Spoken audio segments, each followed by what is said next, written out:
Bonjour Monsieur le Ministre et bienvenue à Changsha, dans la province du Hunan. Bonjour madame. Le Congo-Brazzaville est le coprésident du FOCAC et vous avez participé ces derniers jours à la réunion ministérielle des coordinateurs de la mise en œuvre des résultats du Forum de coopération Chine-Afrique, le FOCAC, lors de votre visite au Hunan.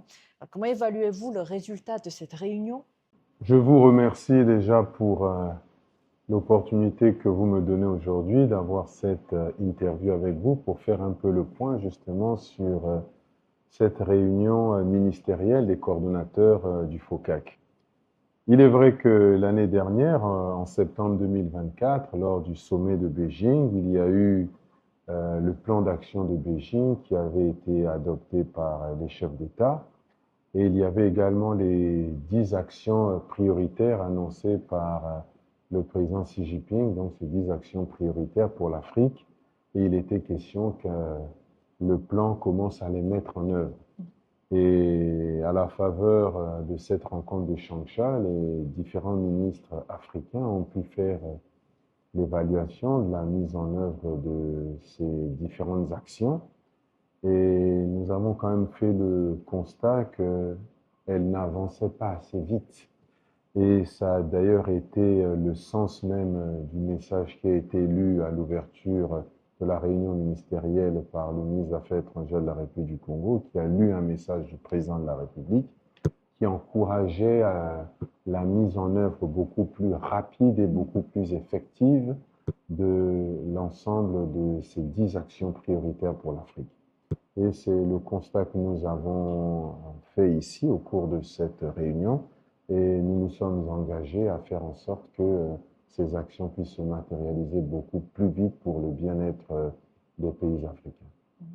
Et donc, ça a effectivement été un grand moment à avoir également vu cet engagement du côté de la Chine et aussi du côté de nombreux pays africains dans cette coopération Chine-Afrique, pour vous.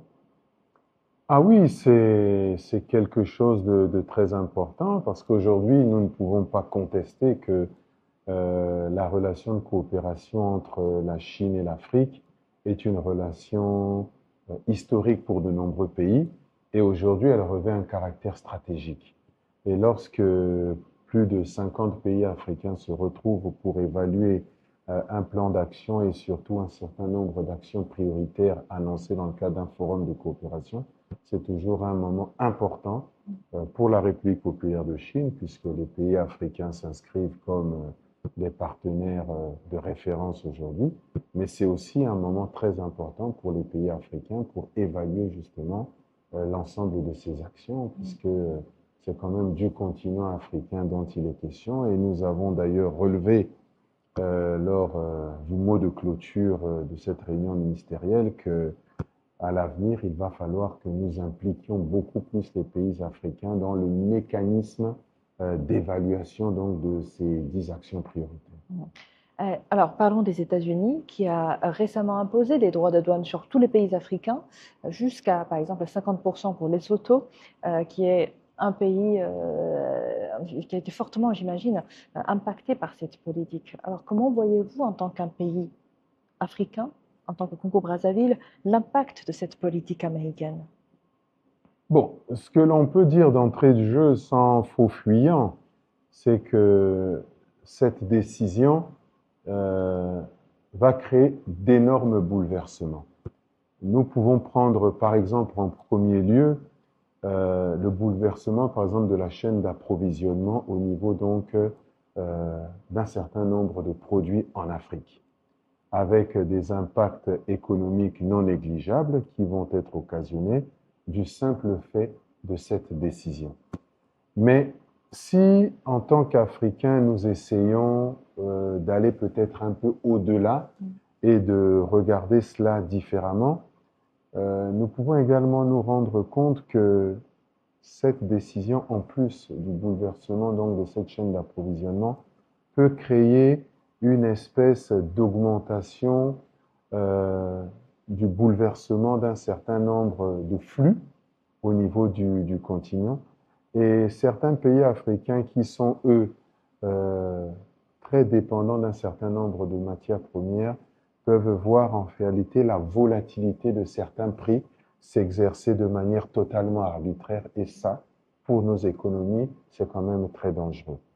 Maintenant, je vais quand même essayer dans, on va dire, ce marasme de mauvaises nouvelles, de mettre une espèce de pointe d'optimisme, c'est que cette décision peut peut-être nous pousser aussi à développer un commerce intra-africain et surtout à faire en sorte que aujourd'hui nous essayons de pousser pour aller vers une intégration économique beaucoup plus régionale, beaucoup plus africaine, lorsque un certain nombre de décisions qui sont prises comme celle-là par les États-Unis empêchent à un certain nombre de produits de pouvoir aller sur le continent américain. Donc, poussons à favoriser donc l'intégration régionale africaine. En même temps, la Chine a annoncé une suppression totale, 100% des droits de douane sur les produits importés en provenance de 53 pays africains, dont le Congo-Brazzaville. Alors, comment le Congo-Brazzaville et la Chine, voire l'Afrique et la Chine, peuvent-ils collaborer pour maximiser les avantages à long terme? En réalité, cette question que vous posez est un choix, je dirais d'abord stratégique de la Chine, et je dirais même historique, parce que depuis le début des relations commerciales entre la République populaire de Chine et le continent africain, une telle décision n'a jamais été prise. Et je dirais que c'est même en réalité un défi qui est lancé au continent africain. Pourquoi je le dis? Parce qu'à partir du moment où le gouvernement chinois l'a annoncé, et c'est une annonce du président Xi Jinping, d'annoncer qu'il y a une exonération totale, qui n'est même plus partielle, parce qu'elle fut partielle il y a quelque temps, puisqu'elle s'appliquait à certains pays seulement. Mais aujourd'hui, cette exonération de droits de douane, elle est devenue globale. Elle concerne tous les pays africains. Et je vous parlais de challenge, pourquoi? Parce que cette décision va forcément amener les pays africains à se poser la question de la productivité. Parce que nous allons être obligés de devoir produire beaucoup plus, puisque nous avons un nouveau marché qui s'ouvre à nous de plus d'1,5 milliard d'habitants.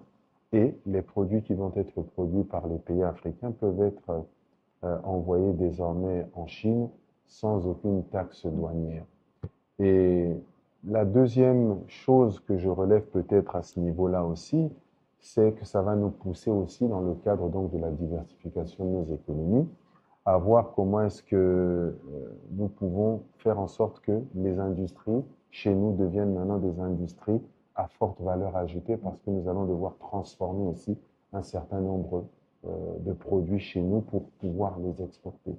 Donc je dirais qu'en réalité, cette décision de la Chine, en plus d'être historique, stratégique, comme je l'ai dit, envoie un message important aux dirigeants africains pour pouvoir désormais produire beaucoup plus. Beaucoup plus et puis beaucoup plus efficacement, parce qu'il devrait y avoir plus de concurrence existante sur le continent africain.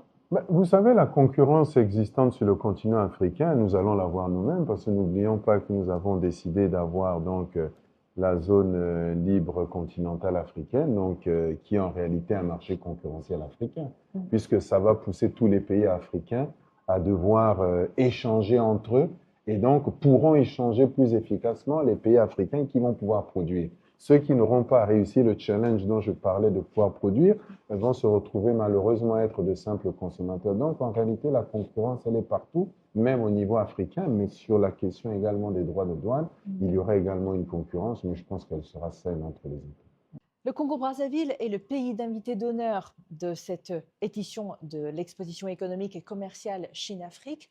Quelles sont les opportunités à saisir lors de cette exposition? Les opportunités qu'elle pourrait offrir, c'est d'abord de permettre aux différents États qui sont présents de mettre en avant les potentialités de chaque pays, parce que chaque pays a des potentialités différentes. Et nous, cette exposition, en ce qui concerne la République du Congo, nous permet de présenter les potentialités de notre pays, de présenter aux différents investisseurs quels sont les secteurs prioritaires qui sont les nôtres, dans lesquels ils pourraient, eux, investir et bien entendu gagner de l'argent, parce que c'est le but premier de tout investisseur. Mais cette exposition nous donne également l'opportunité de présenter notre plan national de développement, qui s'exécute sur 6 piliers définis par le gouvernement comme étant des secteurs prioritaires donc de notre projet de diversification de notre économie, parce que c'est l'objectif recherché. Et je pense également que cette exposition, nous allons nous appuyer sur la présence ici à Changsha de plusieurs entreprises pour présenter des mécanismes innovants d'investissement. C'est ce que nous avons fait il y a quelques heures maintenant, puisque nous avons assisté et animé une conférence sur le secteur privé avec plusieurs entreprises chinoises et entreprises africaines, où nous avons présenté le panel et l'éventage très large donc des différents projets que nous avons et les différents mécanismes d'investissement qui sont désormais possibles au Congo, avec notamment une loi sur le partenariat public-privé, qui est un mécanisme de financement de projets et de services nouveaux au Congo. Et nous attirons donc à ce moment-là plusieurs investisseurs pour que